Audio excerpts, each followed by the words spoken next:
1 minus p is a root of quadratic equation x square plus px plus 1 minus p is equal to 0, then its roots are. So మనకు solution ఏం చేద్దామంటే x square plus px plus 1 minus p is equal to 0 ఇచ్చాడు. 1 minus p root కట్ 1 minus p whole square plus p into 1 minus p plus 1 minus p is equal to 0. 1 minus p common తీద్దాము. Common తీస్తే ఏమొస్తుంది, ఇక్కడ 1 minus P వస్తుంది, ఇక్కడ P వస్తుంది, ఇక్కడ 1 వస్తుంది, ఈజ్ ఈక్వల్ టు 0. పీకి పి క్యాన్సిల్ అయిపోయింది. 1 minus p into 2 is equal to 0. So p is equal to 1. ఈ పి ఈజ్కుల్ 1 అందులో సబ్స్టిట్యూట్ చేద్దాము.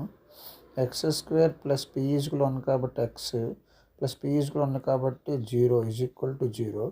ఎక్స్ కామన్ తీసేద్దాం. X plus 1 is equal to 0. So x is equal to 0, x is equal to -1. ఇవండి roots. x is equal 0, x is equal -1. Third option.